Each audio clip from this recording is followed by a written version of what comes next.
Trigger warning: assault and mistreatment of a child. My friend hit his daughter and broke her rib. I'm absolutely furious right now. My friend has a daughter who is also in my 7th grade history class. She is the nicest kid in the world and one of the best students in any of my classes. However, this morning she came into my class late and was not herself. Normally she is raising her hand and engaging with the class, but she had her hoodie up and her head down. She was holding her arm to the side and looked to be in pain. Halfway through class, I walked by her desk to check on her, and she looked up at me and had tears in her eyes. I brought her outside my classroom and asked her what was wrong, but she was not responding, but she started crying even more. After a couple more minutes of reassurance, she finally opened up. She woke up late for school and accidentally dropped a glass of water when she was getting ready. My friend, who is her father, punched her twice in the ribs and yelled at her for being clumsy. I asked her if she was hurt, and she pulled her hoodie up and her ribs were beginning to bruise. My friend is 6'4" and over 200 pounds. My student is 12 years old and cannot be more than 85 pounds.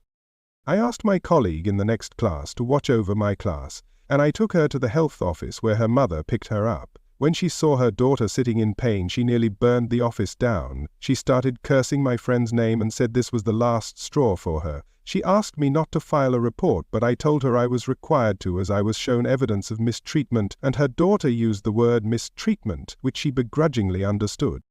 I am so mad right now. My friend has always had a short temper, but hitting your child because she dropped a glass is beyond disgusting. My student's mother texted me at noon and said her daughter broke a rib and is going to be out of class until Wednesday. I feel awful for my student. She is such a bright kid and is well liked by her peers, and now she is having trouble breathing because her father cannot act like an adult. I am ending my friendship with this man. He has been getting on my nerves for a while, but I will be danged if I am friends with someone who hits their child.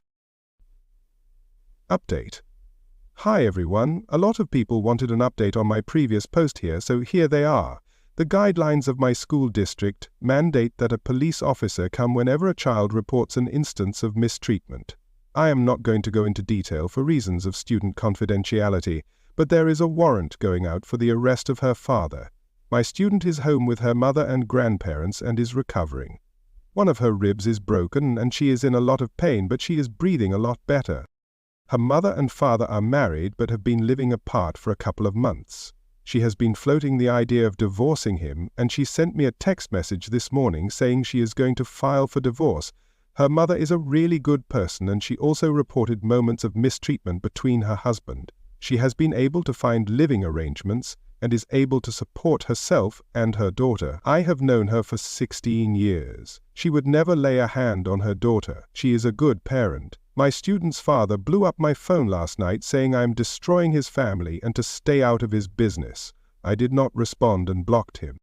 My student's mother walked into my classroom after school today to pick up any assignments for her daughter. She thanked me for reaching out to her daughter and said I saved her daughter and herself from a lifetime of mistreatment. She handed me a note and said her daughter wrote it. I read it when she left and started to cry.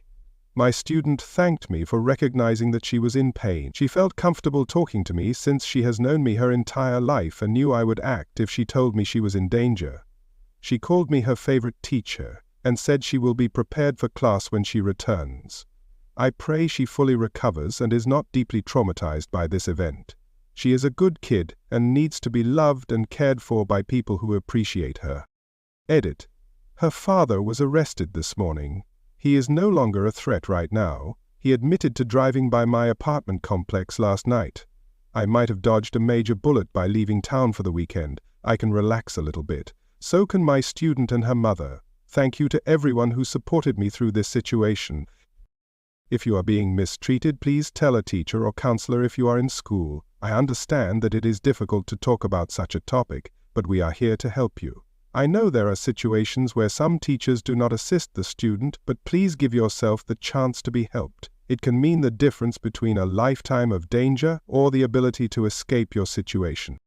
My student came back to class today. She was out all week with a broken rib after her father hit her. She was supposed to come back on Wednesday, but she wasn't ready, so they waited until yesterday. She walked into class with the biggest smile in the world. Her arm was in a sling, but she was not taking any deep breaths like she was last weekend. She sat down and participated in the class like nothing happened. She's so cool.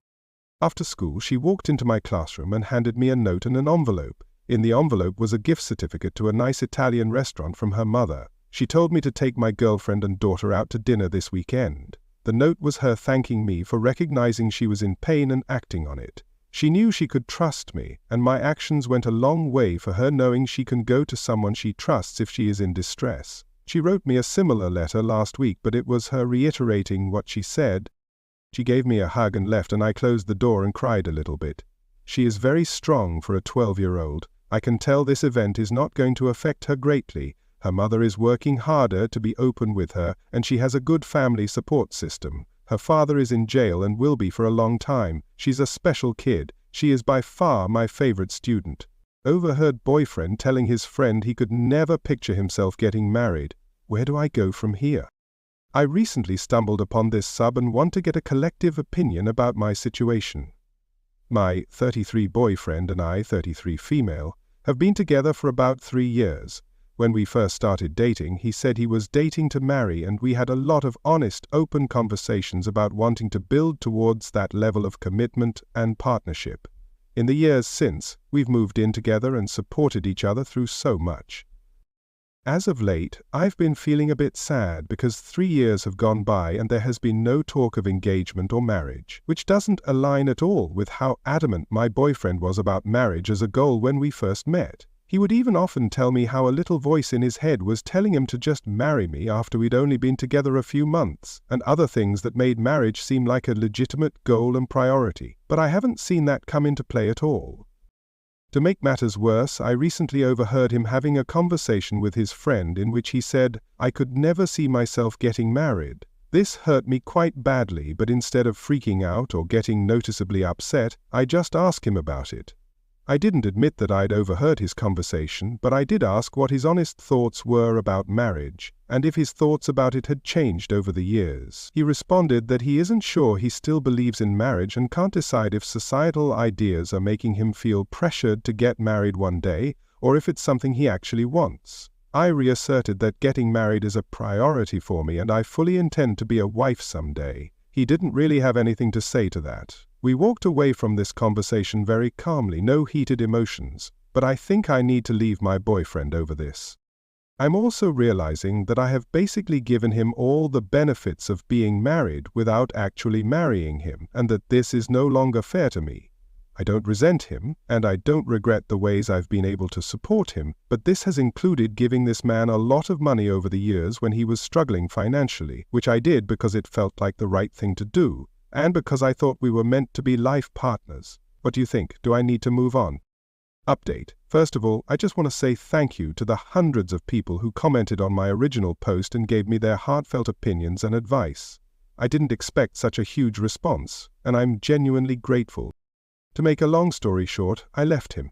The truth is, it's not just marriage that my ex was putting off. He continually made promises for the near and distant future that just never came true, from vacations to home renovations, and when I confronted him more directly about the prospect of marriage, he informed me that he didn't feel sure about marrying me, primarily because our families hadn't met yet, and because I wasn't willing to buy a house together before we got married. He denied ever saying he could never see himself getting married, but I know what I heard, so... We had the buying a house together conversation towards the beginning of the relationship, and I was firm and clear that I didn't feel comfortable doing that unless I was married. In fact, I didn't think it was relevant to include it in my previous post because I thought it had been resolved between us, and I don't see why our families should meet if we aren't at least engaged, but maybe that's just me. We had other issues as well, which I won't go into too deeply, but over time I've started to feel less like a partner and more like a housekeeper. My ex was very, very messy, and a frustration he voiced as we were breaking up was that I wasn't willing to pick up after him. I'm not kidding, he used those words. I did my best to keep that house clean, but there are certain things I would just give up on because it's frustrating to clean up after a grown adult who's throwing trash and clothing all over the floor and furniture. I felt very stung by all this. Honestly, I think I deserve better. I also did the math and learned that I had given him nearly $18,000 over 3 years, most of which went towards his mortgage. Yikes. He offered without me prompting to start paying it back, but I haven't started making those arrangements yet. I'm currently staying with my parents through the holiday season and will be moving into a new place in January. As sad as I feel, I also feel deeply at peace. My husband is out there, and I know I will find him in the coming years.